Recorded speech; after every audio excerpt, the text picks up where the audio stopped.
مکہ شہر کے اندر مسجد حرام ہے، مسجد حرام کے وسط میں بیت اللہ شریف ہے، بالکل ٹھیک اس کی نسبت اللہ تعالیٰ نے اپنے ساتھ کی ہے۔ ٹھیک اب حضرت آدم علیہ السلام کے حوالے سے ہے کہ حضرت آدم علیہ السلام کے وجود سے ہی جب آپ یہاں تشریف لائے تو رب العالمین کے اس گھر کا جو نزول ہے یا وقوع ہے یا قیام ہے، اس کو کوئی لفظ بھی دے لیں ہم، وہ اس وقت سے ہے۔ اور اس کے بعد جو اس کی بنا کی گئی دوسری بار، وہ جس کو تعمیر جدید کہتے ہیں، وہ حضرت ابراہیم علیہ السلام نے اور حضرت اسماعیل علیہ السلام نے مل کر کی۔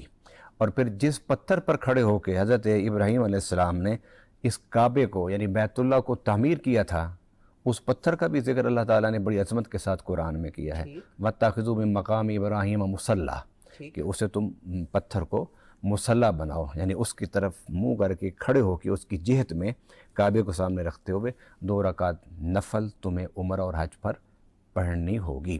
تو یہ بیت اللہ کی جو عظمت ہے، فضیلت ہے، وہ در حقیقت اس وجہ سے ہے کہ یہ اللہ تعالیٰ کا گھر ہے۔ پھر اس کے بعد فلسطین ہے، فلسطین میں بیت المقدس ہے اور مسجد اقصیٰ ہے، اس کی فضیلت بھی صرف اس وجہ سے ہے کہ اس کی نسبت بھی اللہ اور اس کے رسول صلی اللہ علیہ وسلم کی طرف سے ہوگی، اور جس پتھر کی نسبت بھی، جس پتھر کی نسبت اللہ اور اس کے رسول صلی اللہ علیہ وسلم کی طرف ہو گئی، وہ بھی سب سے افضل ہو گئی۔ بالکل ٹھیک۔ مفتی صاحب آپ سے جاننا چاہوں گا کہ جس طرح علامہ صاحب نے بتایا کہ یہاں پر جتنے بھی خواہ عمرے کے ارکان ہو یا دیگر عبادات ہوں، یوں محسوس ہوتا ہے کہ وہ تمام انبیاء کی سنت تھی، اس پر میں چاہوں گا کچھ تبصرہ کیجیے۔ بسم اللہ الرحمن الرحیم۔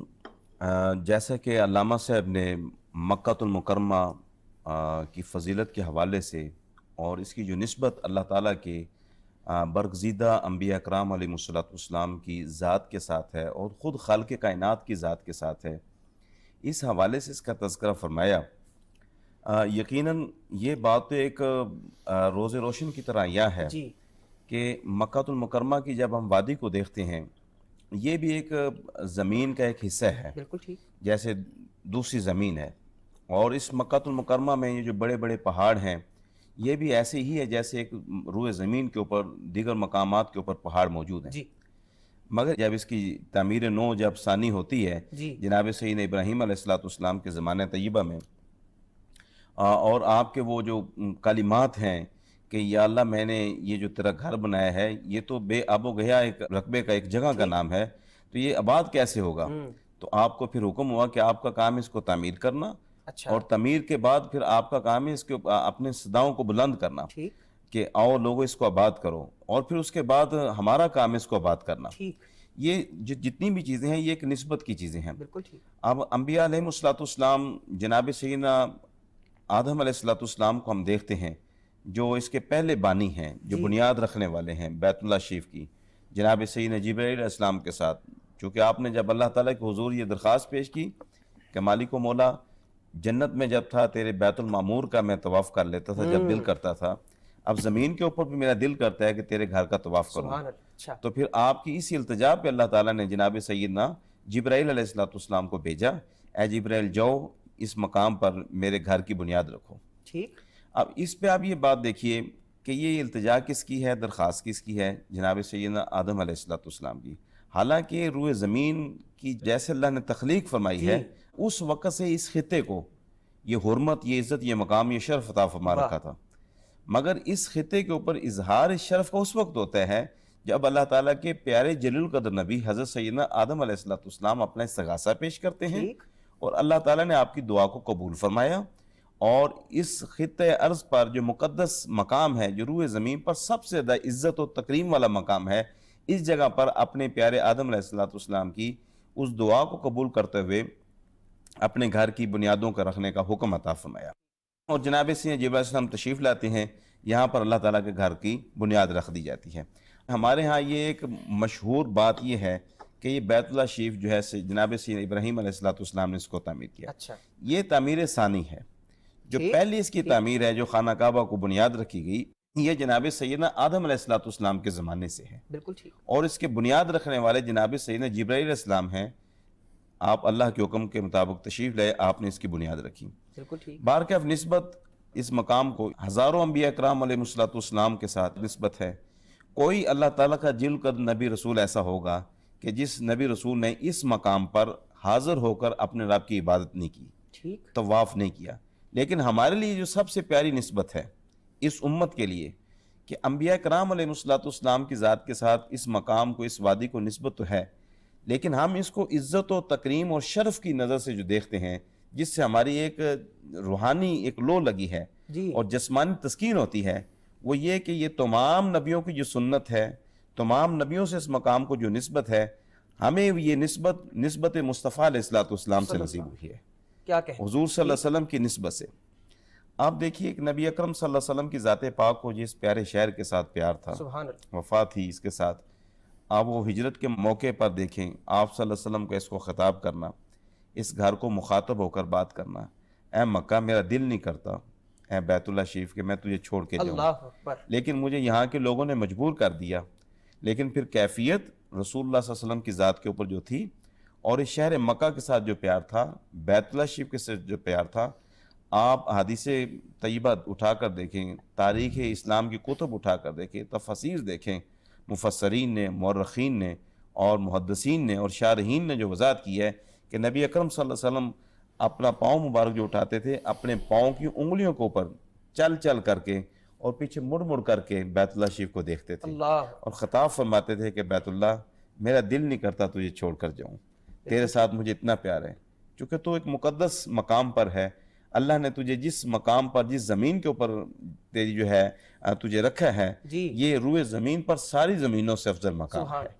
علامہ صاحب، جس طرح مفتی صاحب نے تاریخ کی بات کی، میں چاہوں گا کہ موجودہ دور کی سگنیفیکنس کے حوالے سے آپ اس پر روشنی ڈالیے کہ جب حج کے موقع پر بالخصوص امت مسلمہ یہاں اکٹھی ہوتی ہے تو اس شہر کی اس دور میں جب ہم دیکھ رہے ہیں کہ جہاں فلسطین پر مسلمانوں پر ایک مشکل وقت ہے، کشمیر پر ہے، کیا سگنیفیکنس ہے، کیا امپورٹنس ہے امت مسلمہ کے اس شہر میں اکٹھے ہونے کی؟ اگر آپ حج کو ایک نظم اجتماعی کے حوالے سے دیکھیں تو یہ ایک مسلمانوں کا بین الاقوامی ایک اجتماع ہے، بالکل ٹھیک، جس میں پوری دنیا کے دکھی اور پریشان حال جو اشخاص ہیں، افراد ہیں اور ریاستیں ہیں، جی، وہ یہاں آئیں اور اپنے دکھ سنائیں اور اپنے دکھ کا مداوع لے کر جائیں. ٹھیک، لیکن وہ اسی صورت میں ہو سکتا ہے کہ جب امت مسلمہ میں کوئی اجتماعی نظم ثابت ہو، بالکل ٹھیک، جب ہمارے ہاں کوئی اجتماعی نظام موجود ہو. اب کیونکہ موضوع ہے ہمارا عظمت مکہ، میں اس پر دو بنیادی باتیں کرنا چاہتا ہوں تاکہ پھر ہم اس پر گفتگو کریں.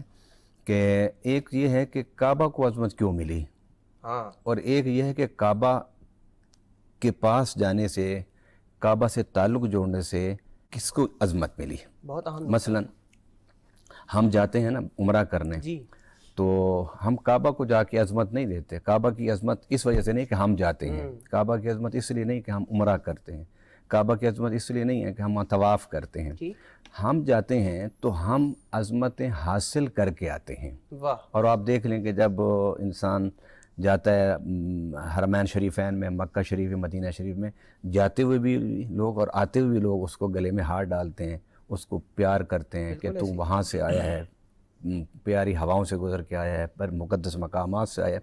تو گویا ہم جیسے جب لوگ وہاں جاتے ہیں تو اس سے ہم کعبہ سے ہم اور مدینہ سے ہم عظمتوں سے اپنی جھولیاں بھر کے آتے ہیں. مثلا اب یہ ہے کہ کعبہ کو کیوں عظمت ملی، پہلے ہم نے یہ بات کی. کعبہ کو عظمت اس لیے ملی کہ اللہ کا گھر ہے. کعبہ کو اس لیے عظمت ہے کہ روئے زمین پر ہدایت کا پہلا مرکز ہے. کعبہ کو اس لیے عظمت ہے کہ حضرت ابراہیم علیہ السلام کی دعا سے حضرت جبرائیل علیہ السلام نے اس کی بنا رکھی. کعبہ کو اس لیے عظمت ہے کہ اس کو بنانے والا ابراہیم علیہ السلام ہے، اور پھر حضرت ابراہیم علیہ السلام نے اس کو بنانے کے بعد دعا کی تھی، رب اجعل ھذا البلد آمنا، کہ اس شہر کو تو امن والا بنا دے، اور میں نے تیرے گھر کو بنا دیا، اس گھر کو آباد کرنے والا اب نبی اور رسول بھیج دے جو لوگوں کی تزکیہ کرے، لوگوں کو تعلیم دے. اسی طرح ہم یہ بھی کہتے ہیں نا کہ مولا علی کرم اللہ تعالیٰ وجہ الکریم کعبہ میں پیدا ہوئے، تو کعبہ میں پیدا ہونے سے مولا علی کو عظمت ملی، وہاں کعبہ کو بھی تو عظمت ملی نا. تو یعنی ایک ہوتی ہے کہ عظمت کعبہ کس سے حاصل کر رہا ہے، دوسرا یہ ہے کہ کعبہ کے سے تعلق جوڑنے سے ہمیں کس طرح عظمت ملتی ہے. اب آپ دیکھیے کعبہ کی عظمت اس لیے بھی ہے کہ اس میں حضرت اسماعیل علیہ السلام کی ایڑیوں سے پانی نکلا جس کا نام آب زمزم ہے، کیونکہ وہ بھی تو اس کعبہ کے احاطہ میں مسجد حرام کے اندر ہے.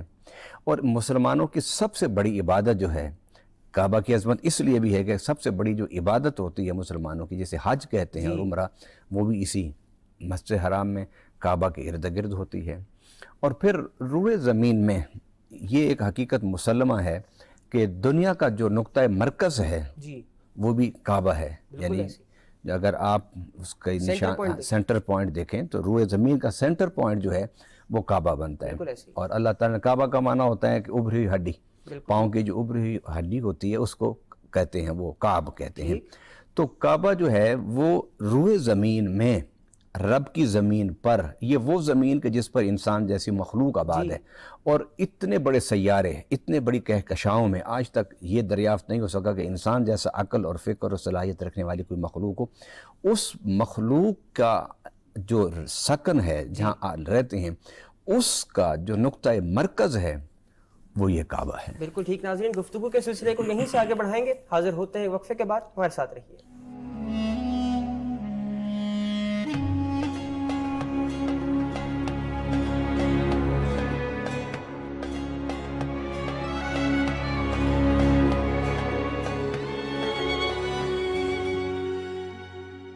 ایک دفعہ پھر پروگرام میں خوش آمدید، اور اب بات کریں گے اس شہر عظیم کے حوالے سے کہ جسے نبی اکرم رسول محتشم صلی اللہ علیہ وآلہ وسلم کے وجود پاک سے وہ نسبت میسر ہے کہ وہ شہر بڑی عظمتوں والا، برکتوں والا اور رفتوں والا ہے۔ میری مراد شہر مدینہ منورہ۔ مفتی صاحب، میں آپ سے جاننا چاہوں گا کہ نبی اکرم رسول محتشم صلی اللہ علیہ وآلہ وسلم نے ہجرت کے لیے انتخاب اسی شہر کا کیوں کیا؟ آپ دیکھیے ایک نسبت اور مکہ المکرمہ مدینہ طیبہ یہ جو ایک ایمان فروز، جسے ایک غم زدہ دلوں کو ایک جلا ملتی ہے، ایک سکون ملتا ہے، تسکین نصیب ہوتی ہے۔ آپ دیکھیے مکہ المکرمہ میں جہاں تو وادی مکہ مکرمہ کو یہ شرف حاصل ہے کہ وہاں اللہ تعالیٰ کا گھر ہے، تو وہاں اس شرف کو اور چار چاند لگ جاتے ہیں کہ یہ شہر جانے کائنات، روح کائنات کی ولادت کا بھی شہر ہے، یعنی جس کی جناب سید ابراہیم علیہ السلام نے جو آرزو اللہ کے حضور پیش کی تھی کہ یا اللہ میں نے تیرا گھر تو بنا دیا، ایک امام عطا فرما دے جو میری اولاد میں سے ہو، ربنا وابعث فیہم رسولا منہم یتلو علیہم آیاتک ویعلمہم الکتاب والحکمت ویزکیہم۔ تو یہ جو جانے کائنات اس مکہ المکرمہ میں تشریف لائے ہیں، تو اس سے مکہ المکرمہ اور خانہ کعبہ اور اللہ تعالیٰ کی یہ جو عظمت والا گھر ہے، اس کو وہ مقام مل جاتا ہے جو رہتی دنیا تک، بلکہ قیامت کے بعد بھی وہ شرف کسی اور شہر کو حاصل نہیں ہوگا۔ بالکل ایسے ہی۔ اب دوسرا آپ کا یہ سوال کہ نبی اکرم صلی اللہ علیہ وسلم نے مدینہ طیبہ کو کیوں جو ہے ہجرت کے لیے ایک ہماجگاہ کے طور پر منتخب فرمایا، تو ناظرین اکرام کو ہم یہ بتلانا چاہتے ہیں کہ رسول اکرم صلی اللہ علیہ وسلم اور دیگر انبیاء اکرام علیہ السلام کوئی بھی عمل ایسا نہیں کرتے تھے جو اللہ تعالیٰ کے حکم کے بغیر ہو۔ بالکل ٹھیک، یہ اذن الہی سے تھا کہ اے رسول صلی اللہ علیہ وسلم اب آپ مکہ سے ہجرت فرما کر مدینہ کی طرف تشریف لے جائیں، یعنی جس کو پہلے یثرب کے نام سے پکارا جاتا تھا، اس مقام کی طرف تشریف لے جائیں۔ اس پہ ایک تو اللہ تعالیٰ کا حکم تھا، دوسرا یہ کہ نبی اکرم صلی اللہ علیہ وسلم کے جو ننیال تھے، آپ صلی اللہ علیہ وسلم کے جو آباء و اجداد میں سے ان کا بھی یہ گھر تھا۔ یہ سب اس مقام پر حضور علیہ السلام کی جو نانی جان جو ہیں، جس سے آپ کی والدہ ماجدہ سیدہ آمنہ رضی اللہ تعالیٰ عنہ آپ جو جس مقام سے تھیں۔ اب یہاں ایک لطیف ایک چیز ہے ارشاد کہ نبی اکرم صلی اللہ علیہ وسلم اگر مکہ المکرمہ میں رہے تو اس زمانے کے جو اہل ایمان تھے ان کے اوپر لازم تھا کہ وہ مکہ المکرمہ میں تشریف فرما رہے ہیں۔ جب حضور علیہ السلام کو یہ حکم ہوا کہ آپ مدینہ کی طرف ہجرت فرما کر تشریف لے جائیں، اب وہاں مسلمانوں کے لیے جو زمانے کے صحابہ کرام تھے ان کے لیے بغیر کسی وجہ کے وہاں رہنا جائز نہیں تھا۔ ٹھیک، وہاں صرف وہ ایک جو شرعی عذر ہے، کسی وجہ سے نہیں جا پا رہے، ادروائز یہ کہ ہمارا بائی علاقہ ہے، ہمارا بائی گھر ہے، ہمارا بائی شہر ہے، وہاں رہنا جائز نہیں تھا۔ اب سب کے اوپر لازم ہو چکا تھا کہ اس مدینہ کی طرف چلے جائیں، جس شہر کی طرف میرے پیارے رسول صلی اللہ علیہ وسلم ہجرت فرما کر تشریف لے گئے۔ تو روئے زمین پر مکہ المکرمہ کے بعد جو سب سے زیادہ شرف والا مقام ہے وہ مدینہ طیبہ ہے، اور اگر حرمت کے اعتبار سے آپ دیکھیں، اللہ تعالیٰ نے اپنے محبوب صلی اللہ علیہ وسلم کی دعا قبول فرمایا اور مدینہ طیبہ کو حرمت میں وہ مقام عطا فرما دیا۔ بالکل ٹھیک۔ علامہ صاحب، میں آپ سے جاننا چاہوں گا جس طرح ہمارے موضوع کا دوسرا حصہ ہے شان مدینہ، ایک تو اس شہر مبارک کی شان مبارک پر بھی کچھ روشنی ڈالیے، اور اس شہر کے آداب کیا ہے؟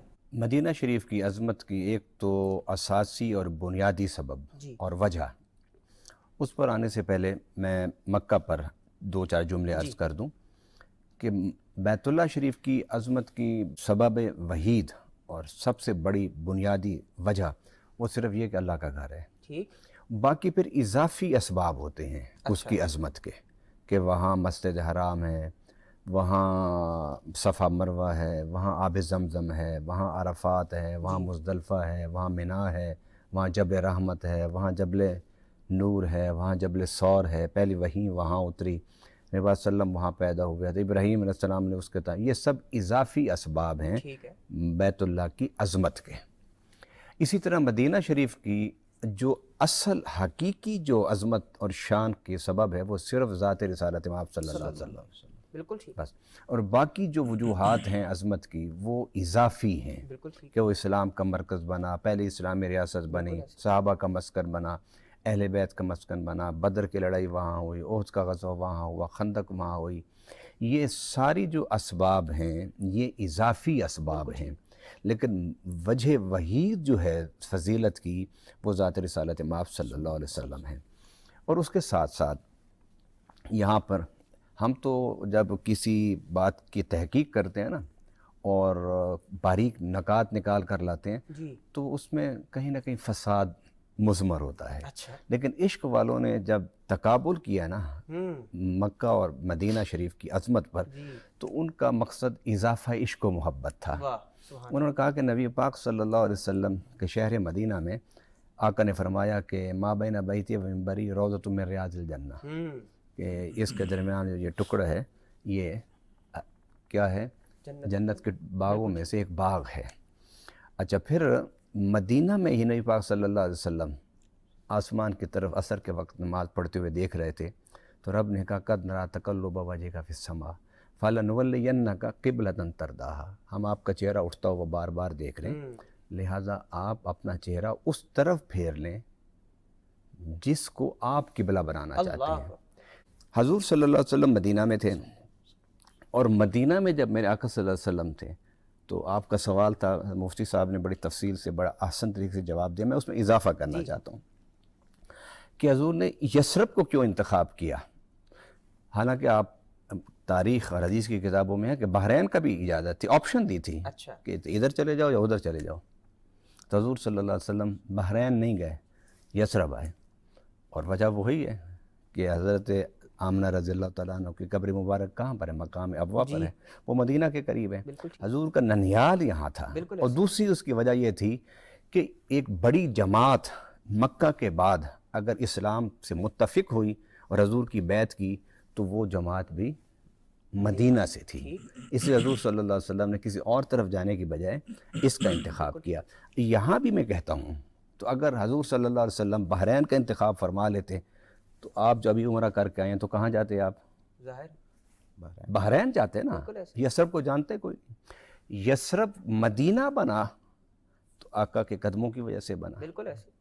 اور یثرب اگر طیبہ بنا تو میرے آقا کے فرمان سے بنا. سبحان اللہ. لوگوں نے کہا کہ یہ جو گئے ہیں نا مکہ سے چھوڑ کے ہجرت کر کے گئے یہ جلدی واپس آ جائیں گے، کیونکہ مکہ کی جو مدینہ کی جو آب و ہوا ہے وہ بیمار کر دیتی ہے. اس کا نام ہی یثرب تھا، بیماریوں کی اماج گاہ. تو جب صحابہ کرام نے یہ بات نبی صلی اللہ علیہ وسلم سے نقل کی اور صحابہ کی صحت واقعی کمزور ہو رہی تھی، لاغر ہو رہے تھے، آب و ہوا راست نہیں آ رہی تھی، وہی یثرب جس میں انہیں آب و ہوا راست نہیں آ رہی تھی، جب یہ بات میرے آقا صلی اللہ علیہ وسلم سے تو میرے آقا نے فرمایا نہیں، یہ یثرب کبھی تھا، اب یہ طیبہ ہے. سبحان اللہ. اس کے بعد پھر صحابہ کی صحت میں بدلنا شروع ہو گئیں، بہتری کی طرف آنا شروع ہو گئیں. یہ بالکل ایسے ہی ہے کہ وہ کڑوا کنواں تھا، میرے آقا صلی اللہ علیہ وسلم سے صحابہ نے کہا حضور ایک کنواں کا پانی کافی نہیں، دوسرا کڑوا ہے. تو میرے آقا تشریف لے گیا، اپنا لعاب مبارک اس میں ڈالا تو وہ میٹھا ہو گیا. مدینہ کی بھی عظمت حضور کے تشریف لانے سے ہے. اور پھر آقا نے فرما دیا کہ 3 مسجدوں کی بڑی اہمیت ہے، ایک مسجد حرام، ایک مسجد اقصیٰ اور ایک مسجد نبوی. اب حضور کے فرمان کو سامنے رکھتے ہوئے ان مساجد کی تو فضیلت کو تسلیم کیا جائے، اور حضور صلی اللہ علیہ وسلم جو سبب عظمت ہیں، سبب فضیلت ہیں، عظمتوں کی شان اور بنیاد ہیں، ان کو اگر نظر انداز کیا جائے تو پھر اسلام کے جو فلسفے کے اندر جو ایک روح ہے وہ ختم ہو جاتی ہے. اب آپ دیکھیے قرآن پاک میں ہے کہ اللہ تعالیٰ نے گناہگاروں کو کیا کہا کہ اگر تم سے غلطی ہو جائے، گناہ ہو جائے، خطا ہو جائے تو کہاں جاؤ؟ فرمایا وَلَوْ أَنَّهُمْ إِذْ ظَلَمُوا أَنفُسَهُمْ جَاءُوكَ، اے میرے پیارے حبیب صلی اللہ علیہ وسلم، اگر یہ گناہ کر بیٹھیں، اپنے جانوں پر ظلم کر بیٹھیں تو تیرے پاس آ جائیں، آہا سبحان اللہ، تیرے قدموں میں آ جائیں۔ پھر اگلی آیت ہے کہ لا وجد اللہ تواب الرحیمہ، تو یہ پائیں گی اللہ کو تواب، توبہ قبول کرنے والا اور رحمت فرمانے والا۔ بالکل ٹھیک، تو گو اس میں کوئی شک نہیں کہ آپ کعبہ میں جب جائیں گے اور پہلی نظر جب کعبہ پر پڑے گی آپ کی، تو جو آپ مانگیں گے اللہ دے گا، ٹھیک۔ لیکن دیتا وسیلہ مصطفیٰ سے ہے۔ مفتی صاحب، آداب مسجد نبوی کیا ہیں؟ روضہ رسول صلی اللہ علیہ وآلہ وسلم پر حاضری کے کیا طریقہ کار ہیں جن کو بالخصوص مسلمانوں کا جن کا خیال کرنا چاہیے؟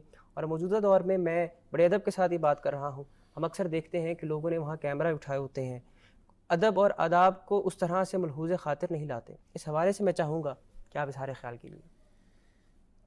مدینہ طیبہ کے ادب و آداب اور جانے کائنات، روح کائنات کی بارگاہ کے ادب و آداب کا اگر پوچھنا ہے یا سیکھنا ہے تو اس کا سوال جناب سیدنا ابو بکر صدیق سے کرنا سبحان پڑے اللہ، گا، بالکل ٹھیک، جناب سیدنا عمر فاروق سے کرنا پڑے بے گا، شک، اور جناب سیدنا عثمان غنی ذو نورین سے، اور جناب سیدنا علی المرتضیٰ شیر خدا سے۔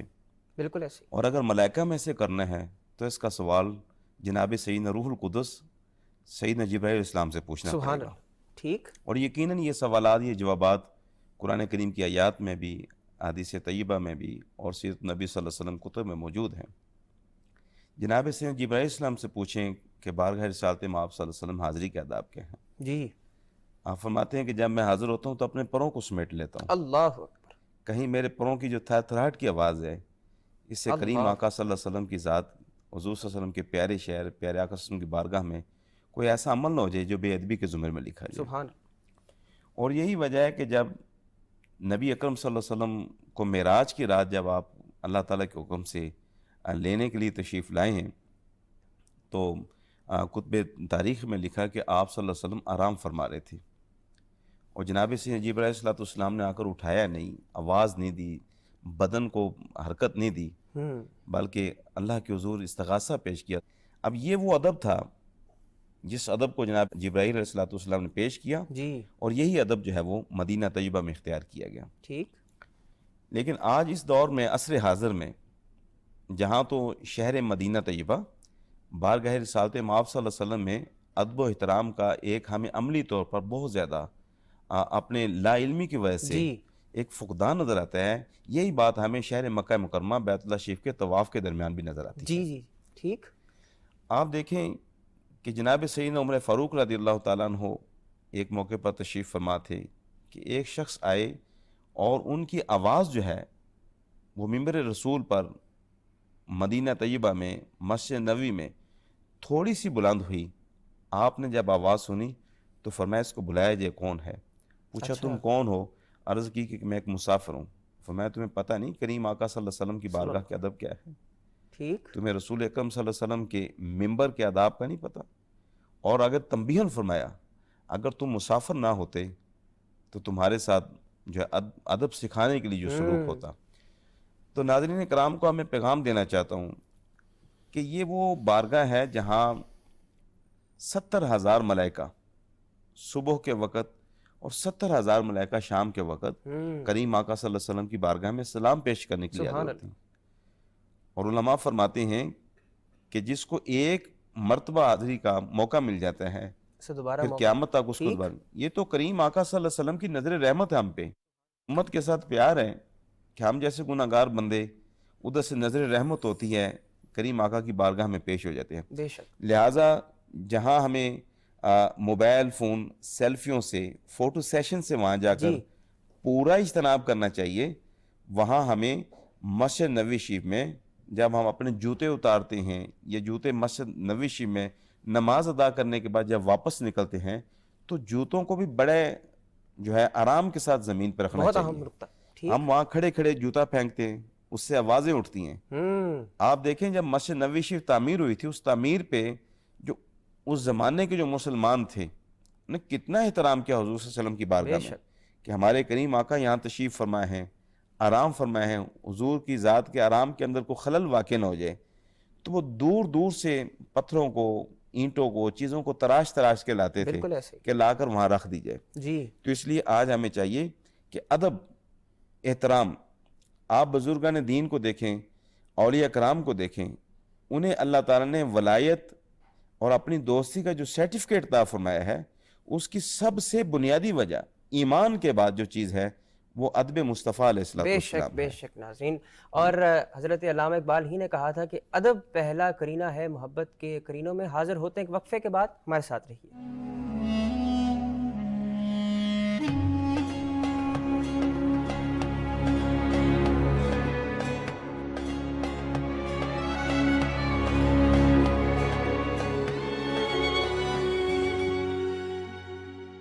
ایک دفعہ پھر پروگرام میں خوش آمدید. اور اب وقت ہوا چاہتا ہے ہمارے سیگمنٹ علم اور کتاب کا, اور علامہ صاحب سے جانتے ہیں کہ آج ہم کس کتاب پر گفتگو کر رہے ہیں. آج ہم نے ذکر کیا مکہ کا, جی. اور پھر اس کے بعد مدینہ منورہ کا. مکہ میں میرے آقا کی ولادت ہے جی. اور آپ کے جو عہد شباب ہے وہیں گزرا. آپ نے پہلی شادی وہیں کی, بچے وہیں پیدا ہوئے, تجارت وہیں کی, صلح و امن کے معاہدے وہیں کی, اور وہیں سے آواز اٹھتی تھی آپ کو دیکھ کر صادق الامین کی. اور اسی وادی مکہ میں جو غار حرا ہے, جی, وہاں قرآن پاک اترا. بالکل ایسے. تو آج ہم قرآن پاک کی فہم کے حوالے سے ایک کتاب رکھنا چاہتے ہیں. جی. کیونکہ حقیقی بیت اللہ کی عظمت اور میرے آقا صلی اللہ علیہ وسلم کی شان, اس کی فہم کا حقیقی واسطہ اور ذریعہ قرآن پاک ہے.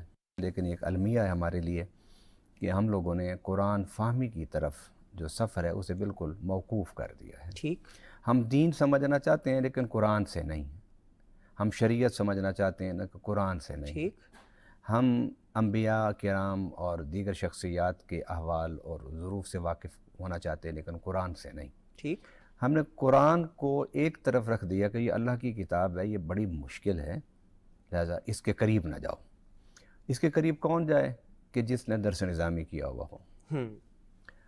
اچھا, اب ایک عام بندے کے لیے ہم نے قرآن فہمی کے سارے راستے کہ یہ مشکل کتاب ہے, اس کو اگر آپ پڑھیں گے تو گمراہ ہونے کا خطرہ ہے, دروازے بند کر دی. میں مختلف اوقات میں اس بند دروازے کو کھولنا چاہتا ہوں. ٹھیک. اس کے لیے پہلے ہم نے بات کی مفردات امام راغب اصفہانی پر کہ وہ قرآن کی ایک ڈکشنری ہے, آپ اس کو پڑھیے. اور کسی بھی زبان کو سیکھنے کے لیے لغت ڈکشنری کی ضرورت ہوتی ہے اور گرامر کی ضرورت ہوتی ہے. اب قرآن کو اس سے اگلی سٹیج پر اگر قریب ہونا چاہتا ہے قرآن کی فہم کی, تو اس کے لیے کتاب المعجم المفارس. ٹھیک. یہ محمد فواد عبد الباقی, انہوں نے پہلے سے لکھے ہوئے جو مجموعے تھے ان کو جمع کیا, اور جمع کرنے کے بعد اس کو ایک کتابی شکل میں اس کو شائع کیا. یہ 1942 میں یا 40 میں یہ پہلی دفعہ منظر عام پر اس شکل میں مدون شکل میں سامنے آئی.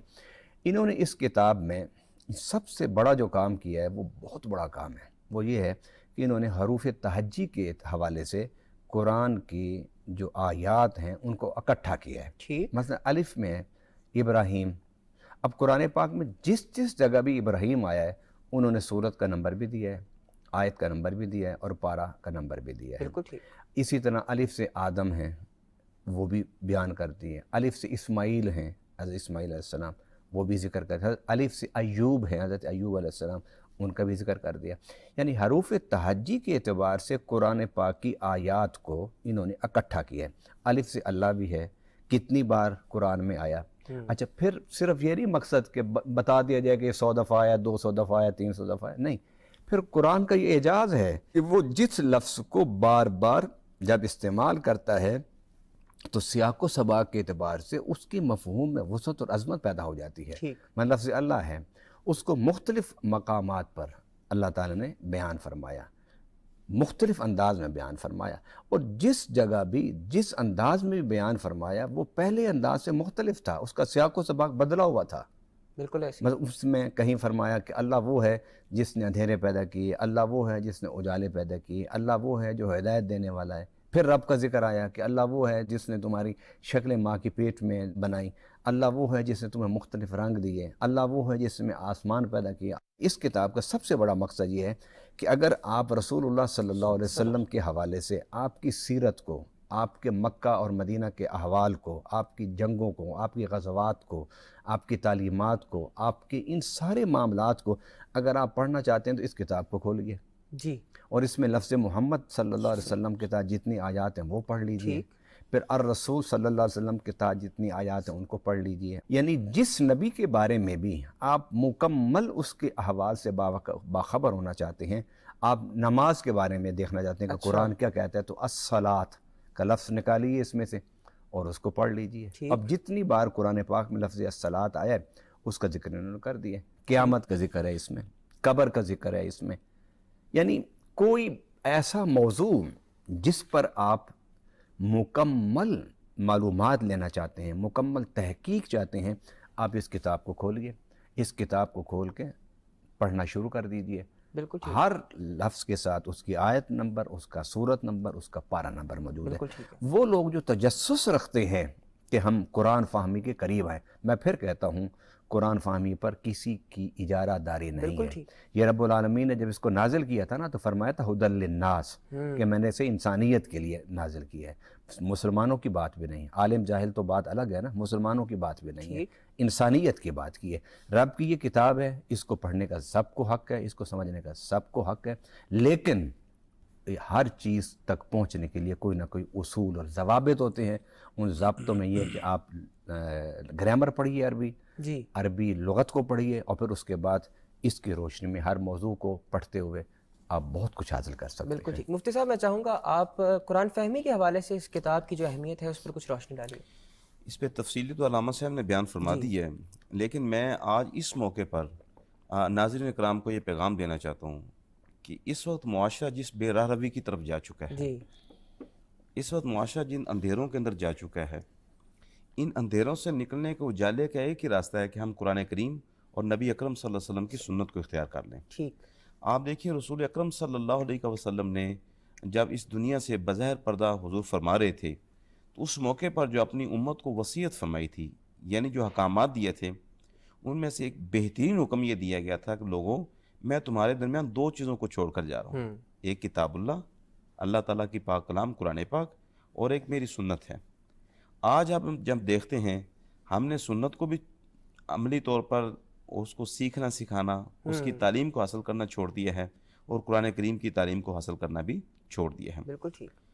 اب اس معاشرے میں جیسے علامہ سے ہم نے فرمایا کہ جو تجسس رکھتے ہیں، اب دیکھیں قرآن کریم میں جو ہے یضل بہ کثیرا ویہدی بہ کثیرا، اب دیکھیں قرآن کریم میں اللہ تعالیٰ کی پاک کلام میں دونوں چیزیں موجود ہیں، لیکن ہدایت انہیں دی ہے کہ جنہوں نے تجسس کے ساتھ پڑھا ہے، بالکل ٹھیک، اور جو صرف ایک حل و حجت کے طور پر اس کو دیکھتے دکھاتے رہے تو وہ گمراہی کی طرف چل پڑے۔ ٹھیک۔ تو میں اس موقع پر یہ عرض کرنا چاہتا ہوں کہ یہ علماء کرام کی قبور پر اللہ تعالیٰ کروڑ رحمتوں کا نزول فرمائے، جنہوں امت کے لیے اتنی آسانیاں پیدا کر دی۔ بالکل ٹھیک۔ آپ دنیا کا مشکل سے مشکل علم اس وقت سیکھ بھی رہے ہیں، اپنے بچوں کو سکھا بھی رہے ہیں، مگر وہ علم جس علم کے متعلق قرآن کریم میں خود ارشاد فرما دیا گیا کہ وَلَقَدْ يَسَّرْنَا الْقُرْآنَ لِلذِّكْرِ فَهَلْ مِن مُدَّكِرٍ، کہ یہ جو قرآن ہے ہم نے اس کو آسان کر دیا۔ رب العالمین فرما رہے ہیں، جو کائنات کا خالق مالک ہے، مخلوق جس کی تابع ہے، وہ ہستی اپنی پاک کلام کو اتار کر فرما میں نے قرآن کو آسان کر دیا ہے۔ بالکل ٹھیک۔ امت کے اوپر اللہ کے علماء کے اوپر اللہ کی رحمتیں ہوں جنہوں امت کے لیے آسانی کے دروازوں کو کھول دیا ہے۔ یہ کتاب بہترین ہے کہ جس سے آسانی کے ساتھ انسان استفادہ کر سکتا ہے۔ رام صاحب مزید اس کتاب میں کیا مضامین ہیں، کیا ہمیں سیکھنے کو ملتا ہے اس کتاب سے؟ اس کتاب سے افادیت حاصل کرنے کے لیے کسی بہت بڑا عالم ہونا ضروری نہیں ہے، بلکہ آپ اس کو پڑھیں گے تو بہت بڑے عالم بن جائیں گے۔ بظاہر بڑی دقیق لگتی ہے۔ بہت دیکھیے قرآن پاک مشکل نہیں ہے، دنیا کی کوئی کتاب بھی 7 سال 6 سال کے بچے کے سینے میں محفوظ آپ کو نظر نہیں آئے گی۔ بالکل ٹھیک۔ صرف ایک کتاب ہے جو یہ قرآن پاک ہے۔ محمد فواد عبد الباقی صاحب کہتے ہیں کہ اگر آپ اس کتاب میں سے روزانہ صرف 10 آیتیں موضوع کے اعتبار سے ایسے نہیں پڑھیں، اچھا قرآن پاک میں جو سب سے بڑا ایک عام بندے کے لیے ایک وہ بنتی ہے نا سبب الجھن کی، مثلا ابھی ذکر ہے متقین کا،